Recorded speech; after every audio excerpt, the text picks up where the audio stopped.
Alhamdulillahi wa kafa wa salamun ala ibadihi alladhina istafa. Amma ba'du fa a'udzu billahi minasy syaithanir rajim. Bismillahirrahmanirrahim. Kullu nafsin dha'iqatul maut. Sadaqallahu maulana al-azim.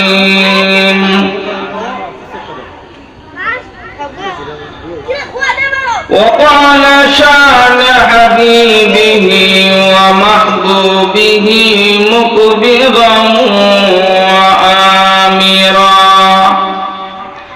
Inna Allaha wa malaikatahu yusalluna 'alan nabi. Ya ayyuhalladzina amanu sallu 'alaihi wa sallimu taslima. সবাই মহব্বতে দরুদ ইব্রাহিম পড়ি। Allahumma salli ala Muhammadin wa ala ali Muhammad kama sallaita ala Ibrahim wa ala ali Ibrahim innaka Hamidum Majid. Allahumma barik ala Muhammadin wa ala ali Muhammad kama barakta ala Ibrahim wa ala ali Ibrahim innaka Hamidum Majid. আলহামদুলিল্লাহ, রামায়ণন্দী মধ্যপাড়া আল আকসা জামে মসজিদ ও এলাকাবাসীর উদ্যোগে চতুর্থ বার্ষিক তাফসিরুল কোরআন মাহফিলের সম্মানিত সভাপতি সাহেব এবং সামিয়ানার নিচে বসা আমার পিতৃতুল্য বাবারা এবং সমবয়স্ক যুবক ভাইয়েরা, পর্দার নিশির আড়ালে আমার মা ও বোনেরা, মহান আল্লাহ তাআলার দরবারে লাখ কোটি শুকর যে আল্লাহ তাআলা আমাদেরকে বরকতময় একটি মাহফিলে বরকতময় জায়গায় আসার বসার তৌফিক দান করেছেন। তাই আল্লাহ তাআলার দরবারে জবান খুলে উচ্চ আওয়াজে কালিমাতুশ শুকর আদায় করছি আলহামদুলিল্লাহ। মুহতারাম হাজিরিন,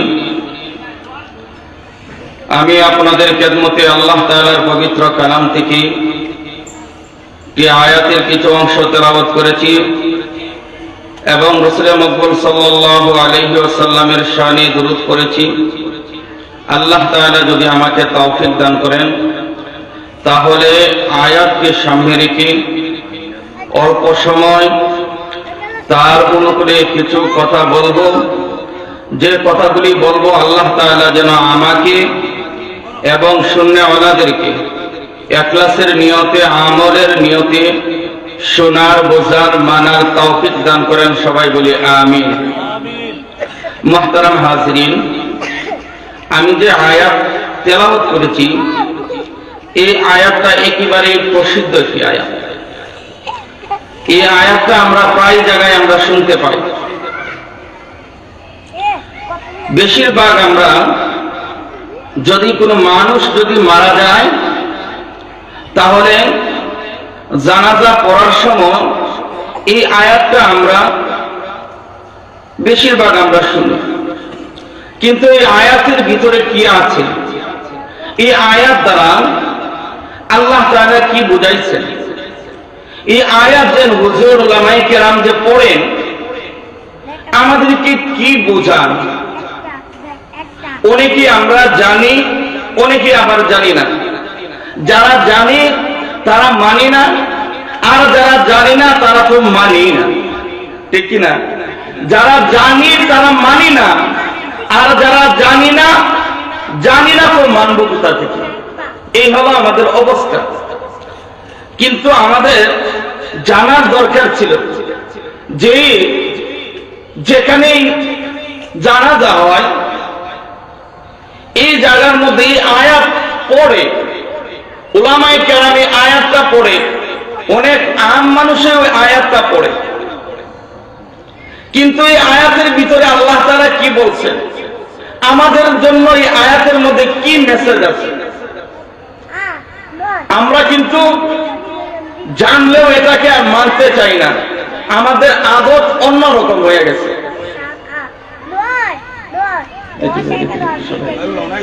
আমাদের আদত বিপরীত হয়ে গেছে। আমাদের মানার দরকার ছিল, বোঝার দরকার ছিল, কিন্তু মানিও না, বুঝিও না। যে আয়াত পড়েছি, আয়াতের মধ্যে আল্লাহ তাআলা বলতেছেন কুল্লু নাফসিন যায়িকাতুল মাউত, প্রত্যেকটি সৃষ্টিজীব, মানুষ বলেন, পশু পাখি বলেন, গাছপালা বলেন, যা কিছু আছে সবারই মৃত্যুবরণ করতে হবে, ঠিক কিনা? যে সবাইকে মৃত্যুবরণ করতে হবে। গাছ আছে, গাছেরও মৃত্যু আছে। একটা পাখি, এই পাখিটারও মৃত্যু আছে। মানুষের যেমন মৃত্যু হয় যে অবস্থায়, ঠিক তেমন ভাবে প্রত্যেকটা সৃষ্টিজীবের মৃত্যু আছে, তাদেরকেও মৃত্যুবরণ করতে হয়। এখন আসেন মানুষের দিক নিয়ে কিছু সময় আলোচনা করি, যে আমাদের মৃত্যুবরণ করতে হবে। দুনিয়ার কেউ বলতে পারবে না যে আমার মৃত্যুবরণ করতে হবে না, আমি মৃত্যুর বাহিরে। বাংলা ভাষায় একটা কথা আছে, কই যাইবারে উসমান চারদিকে তো আসমান। কই যাইবারে উসমান চারদিকে আসমান। উসমান যাওয়ারও জায়গা নাই, কারণ যেদিকে যায় মালিকের সীমানার ভিতরে। যে দিক দিয়ে যায়, ডানে যাবে মালিকের জায়গা, বামে যাবে মালিকের জায়গা, সামনে যাবে পিছনে যাবে, সবই মালিকের জায়গা। মালিকের সীমানার ভিতরে বাহিরে কোথায় যাওয়ার রাস্তা নাই। এখন মৃত্যুবরণ করতে হবে।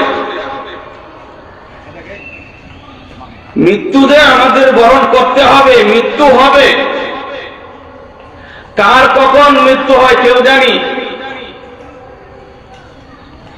আজকের মাহফিল, এই মাহফিলটার মধ্যে মরহুম হাবিবুর রহমান ভাইয়েরও আশা ছিল, খুব মহব্বতের একজন মানুষ ছিলেন। আজকের মাহফিল থেকে স্মরণ করছি, আল্লাহ তাআলা এই বড় ভাইকে জান্নাতের উচ্চ মাকাম দান করুক। সবাই বলেন আমিন। আমি এই জায়গার মধ্যে দীর্ঘদিন যাব। হাবিবুর ভাই যেখানে দেখতেন আমাকে উবাইদুল্লাহ ভাই বলে ডাক দিতেন। যেদিন মারা গেলেন, মাইক দিয়ে অ্যানাউন্স হচ্ছে, আমার বিশ্বাসই হচ্ছে, ভাবছি মনে হয় আরো অন্য কোন হাবিব। যখন জানাজায় আসলাম, আসার পর জানাজার নামাজের পর যখন দেখলাম ভিতরটা এমন ভাবে একটা চিপা দিচ্ছে, নিজেকে বিশ্বাস করতে পারি যে এই হাবিবুর ভাইয়ের মৃত্যু। আল্লাহু আকবার। জানাজার নামাজের পরে চেহারাটা দেখলাম, কত সুন্দর চেহারাটা, কত সুন্দর চেহারা। জানাজার নামাজের পরে আসতেছি, আমার একজন মুসল্লিকে বললাম, কাকা এই হাবিবুর ভাই দুনিয়া থেকে বিদায় হয়ে চলে গেছে, কিন্তু হাবিবুর ভাইয়ের মোবাইল নাম্বারটা এখনো আমার মোবাইলে আছে। নিজেকে নিজে প্রশ্ন করলাম যে হাবিবুর ভাই, আমি যদি আপনাকে কল দিই, আপনি কি কলটা ধরবেন? দেখেন, তার স্মৃতিগুলো সব আমাদের মধ্যে রেখে গেছে। এই হাবিবুর ভাইয়ের স্মৃতি আমাদের মধ্যে আছে, কিন্তু মানুষটা নাই। এখন হলো তিনি যে দুনিয়া থেকে বিদায় নিয়ে চলে গেছেন, কোন অবস্থায় মৃত্যুবরণ করেছেন। আমাদেরও মৃত্যু হবে, এই মৃত্যুটা কোন অবস্থায় হবে? আমি কি ঈমান নিয়ে কি মৃত্যুবরণ করতে পারবো, না আমি বেঈমান হয়ে মারা যাব? আমি কি ঈমান নিয়ে কালিমা পড়ে কি আমি মৃত্যুবরণ করতে পারবো, না বেঈমান হয়ে আমি মৃত্যুবরণ করব? এই চিন্তাটুকু যদি মানুষের অন্তরে যদি আসে, প্রত্যেকটা মানুষের অন্তরে যদি এই চিন্তাটুকু আসে, তাহলে আশা করা যায় মানুষটা 40 দিনের ভিতরে তার পরিবর্তন করবে। তবে ভালো হয়ে চলতে হবে, ঈমানের উপরে থাকতে হবে, আল্লাহ তাআলার হুকুম মানতে হবে। এরপরে যদি ভয় করে, একটা চিন্তা করে, তাহলে তার ভিতরে ভয় আল্লাহ তাআলা আস্তে আস্তে ঢুকায় দেবে। আমার বন্ধুগণ, একটু লক্ষ্য করে দেখুন, রাতের বেলা আমি যখন ঘুমাইতে যাই, সারাদিন কি করলাম আর না করলাম এসব নিয়ে আমরা ঘুমন্ত অবস্থায় চিন্তা করি। রাতের বেলা আমরা এসব কিছু চিন্তা করি, কিন্তু একটু পরে আমাদের অন্তরে আসে না। আমাদের ভিতরে ভয় আসার কথা ছিল, এই ছোট্ট ঘরের মধ্যে আমি যে এখন ঘুমাইলাম, আমার পাশে এখন আর কেউ নাই। আমার মা তার বিছানায়, আমার বাবা তার বিছানায়, আমার ভাই তার বিছানায়। এই একা ঘরের মধ্যে আমি একা আছি। লাইটটা যখন বন্ধ হয়ে যায়, গভীর রাতে যখন আপনার ঘরের মধ্যে যদি কোনো আওয়াজ হয়, সাথে সাথে লাফ দিয়া উঠে, তখন তো আমাদের অন্তরে ভয় আসে, না জানি আজরাইল নিয়ে আসছে, না জানি আজরাইল নিয়ে আসছে। একটু চিন্তা করার দরকার ছিল, সারাটা দিন কি করলাম কি করলাম। আল্লাহ রাব্বুল আলামিন আমাকে কোন কাজের জন্য দুনিয়ার মধ্যে পাঠাইলেন? রং তামাশার জন্য কি আল্লাহ তাআলা আমাকে পাঠাইলেন, নাকি আল্লাহ তাআলার কাজ করার জন্য আল্লাহ তাআলা আমাকে দুনিয়ার মধ্যে পাঠাইলেন? সারাদিন ঘুরলাম, মানুষের হক নষ্ট করলাম, সারাদিন কত জিনা করলাম, কত গুনাহ করলাম। এই চিন্তা যদি মানুষের অন্তরে যদি চলে আসে, এই বন্ধ ঘরের মধ্যে আমি একা আছি, এই অবস্থায় যদি আমার মৃত্যু হয়ে যায়, আমি কি জান্নাতি না আমি জাহান্নামী, এই অবস্থায় যদি আমার মৃত্যু হয়ে যায়, আমার জবান দিয়ে কি কালেমা আসবে? ও মুসলমান, একটু চিন্তা করার দরকার ছিল। মালিক তো আমাকে এমনি পাঠাই নাই, আসমানের মালিক আমাকে একটা নির্দিষ্ট উদ্দেশ্য দিয়ে আল্লাহ তাআলা আমাকে পাঠাইলেন। আল্লাহ তাআলা আমাদেরকে নির্দিষ্ট একটা উদ্দেশ্য দিয়ে আমাদেরকে পাঠাইলেন। যেমন এই জায়গার মধ্যে আপনারা আসছেন, ওয়াজ শুনবেন, ওয়াজ শুনে কিছু ফায়দা লাভ করবেন। আবার এখানে অনেকে আসছেন সময়টা পার করার জন্য, আবার অনেকে আসছেন মেলায় ঘোরাফেরা করার জন্য। তিনটা দলে মানুষ এই জায়গার মধ্যে বিভক্ত হয়ে গেছে। আমাদের উদ্দেশ্য কি ছিল? আল্লাহ তাআলা কোন কাজের জন্য দুনিয়াতে আমাকে পাঠাইলেন? সফল হওয়ার জন্য সারাদিন আমি মেহনত করি, নিজেকে একজন সফল মানুষ বানানোর জন্য, নিজেকে একজন সফল মানুষ তৈরি করার জন্য দিনের পর দিন রাতের পর রাত মেহনত করি, কষ্ট করি। সফল তো আপনি হতে পারলেন না। সফলের পিছনে দৌড়াইতে দৌড়াইতে আপনার মৃত্যু চলে আসে। এক আল্লাহর ওলির কাছে হঠাৎ করে একজন সুন্দরী রূপসী মহিলা আসলেন, বোরকা পরা। আল্লাহর ওলি ডাক দিয়া বলেন, তুমি কে? এই অবস্থায় আমার কাছে কেন আসছো? এই মহিলাটা ডাক দিয়া বলেন, আল্লাহর ওলি, আমাকে আপনি চিনেন নাই, আমি হলাম দুনিয়া। আল্লাহর ওলি ডাক দিয়া বলতেছেন, তুমি যদি দুনিয়া হয়ে থাকো, দুনিয়ার বয়স তো অনেক হয়ে গেছে, দুনিয়ার বয়স অনেক হয়ে গেল, কিন্তু তোমার চেহারার মধ্যে কোনো বাদ পড়ে নাই, তোমার শরীর কোন দিক দিয়ে কোনো কমে নাই, সবকিছুই তো ঠিক আছে। আল্লাহর ওলিকে ডাক দিয়ে বলতেছে, ও আল্লাহর ওলি, আমার পিছনে যারা দৌড়াইছে তারা আমাকে ধরতে পারে না, আমার পিছনে দৌড়াইছে কিন্তু আমাকে ধরতে পারে নাই, আমি তাদেরকে ধরা দেই নাই।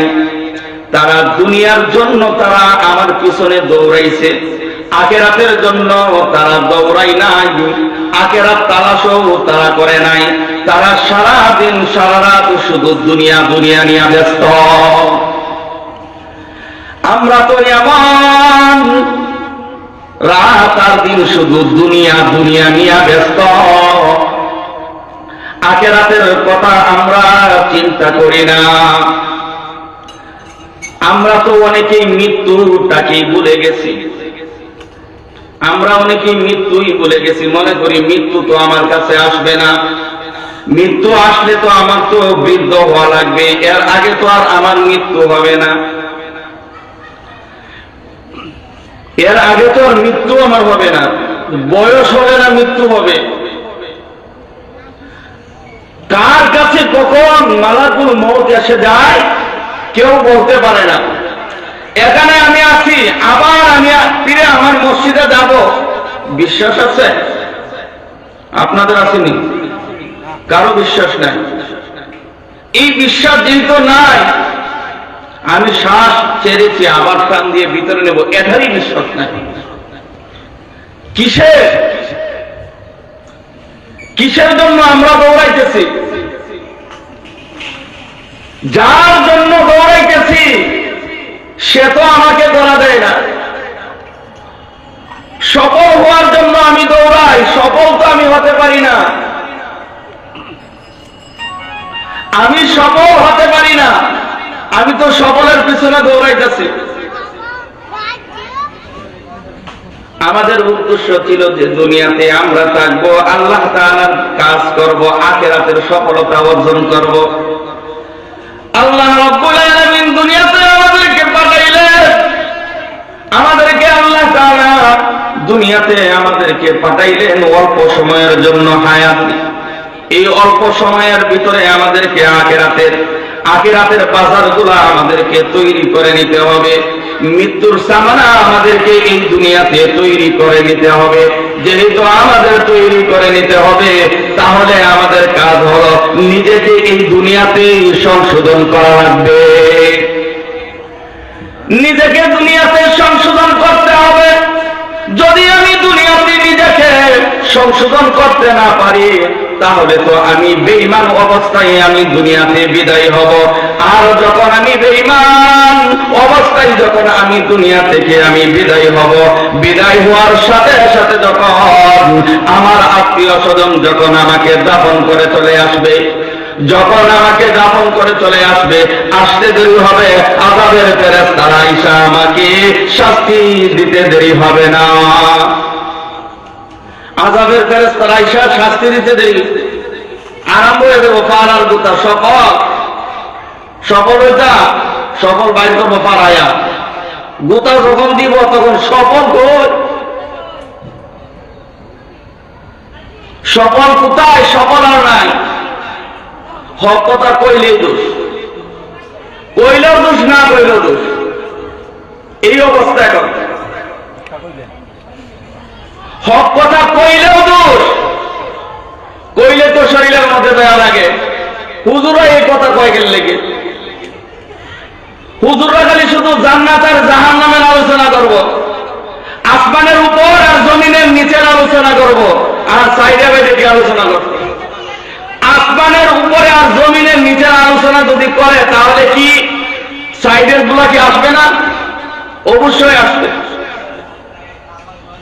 সাইডের বাহিরে তো আর যাইব না, এখানেই থাকবো, এর ভিতরেই তো। আসমানের নিচে যা কিছু হচ্ছে এসবের আলোচনা করতে হবে, আর জমিনের নিচে যা কিছু আছে তার আলোচনা করতে হবে। এখন যেই তো আসমানের নিচের আলোচনা, তাহলে নিজেকে সংশোধন করুন। সফল যদি হতে চান তাহলে আখিরাতের চিন্তা করে আপনি চলেন। আখিরাতের চিন্তা করে যদি আপনি এই দুনিয়াতে আপনি যদি চলতে পারেন, আখিরাতের ভয় যদি আপনার চলে আসে, জাহান্নামের ভয় যদি আপনার অন্তরে চলে আসে, আল্লাহ তাআলার ভয় যদি আপনার অন্তরে চলে আসে, দুনিয়াতে আপনি যা কিছু করবেন আল্লাহ তাআলা এইটার মধ্যে আল্লাহ তাআলা বরকত বাড়ায়া দিবেন। আল্লাহ তাআলা এই কাজের মধ্যে আপনাকে বরকত বাড়ায়া দিবেন, এবং আখিরাতের সফল আল্লাহ তাআলা আপনাকে দুনিয়াতেই বানায়া দিব। আল্লাহ তাআলার কাজ যখন আপনি করবেন, আল্লাহ তাআলা দুনিয়াতে আপনাকে সবকিছু বোনাস দিব। এই দুনিয়াটা আল্লাহ তাআলা আমাদেরকে বোনাস দিব যদি আমরা আল্লাহ তাআলার কাজ করি। আর যদি আমরা আল্লাহ তাআলাকে ভুলে গিয়ে যদি শুধু দুনিয়া নিয়ে যদি ব্যস্ত থাকি, তাহলে দুনিয়াও পাবো না, আখিরাতেও আমরা পাবো না। দুনিয়াও পাবো না, আখিরাতেও পাবো না। মৃত্যু এমন একটা জিনিস, মৃত্যু এমন, যদি মানুষ যদি জানতো যে তার রূহটা এভাবে বাহির করা হবে, তাহলে মানুষ কখনো এরকম খারাপ কাজ করত না। দেখবেন অনেক সময় মানুষের যখন মৃত্যু হয়, মৃত্যুর আগে আগে তার চেহারাটা কেমন হয়। আজরাইল যখন আসে, যখন তার উপরে যখন শুধু খালি হাতটা খালি শুধু রাখে, এতেই তার অবস্থা খারাপ। মনে হয় যেন উহুদ পাহাড় যা আছে সব কিছু এখানে ছাপাই আছে। তার উপরে সব কিছু দিয়ে দিচ্ছে। পানির পিপাসার জন্য সে কাতর, দৌড়ানোর জন্য সে কাতর। আর ইমানদার যারা তাদের রূহটাকে এমন ভাবে বাহির করবে যে একজন ঘুমন্ত ছোট বাচ্চা তার মায়ের কোলে ঘুমাইছে, মা বিছানার মধ্যে শোয়াইলে যেমন ছোট বাচ্চা টের পাই না, ইমানদারের রূহটাকে যখন বাহির করবে তার একটু টের থাকবে। মৃত্যুর ভয় আমাদেরকে দুনিয়াতেই ঢুকাতে হবে। যদি ঢুকাইতে পারি তাহলে আমার জিন্দেগিটা ভালো হবে, আমার আপনার জিন্দেগিটা ভালো হবে। আর যদি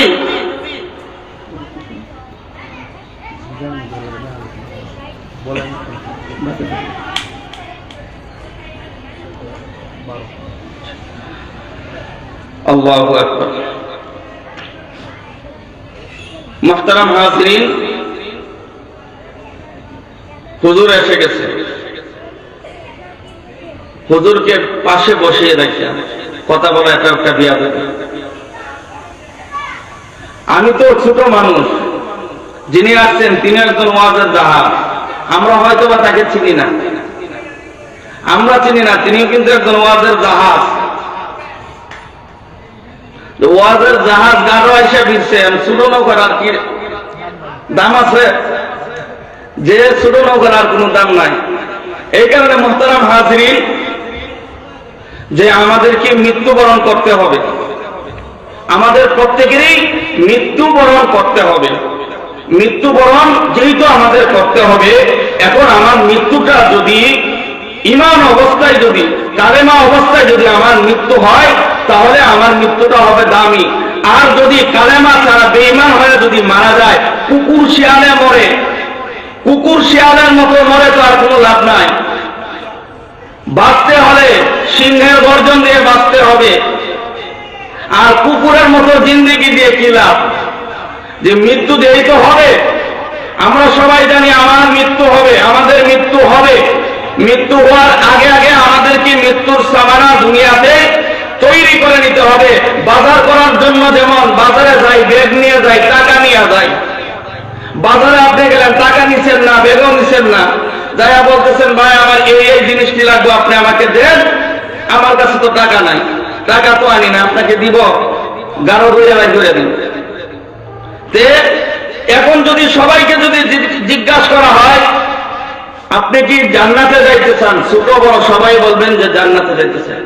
তাহলে জান্নাতের কাজ করে, হ্যাঁ এদের সময় হুজুর সময় নাই, বয়স তো রয়েছে না। বয়সের কবে হবে?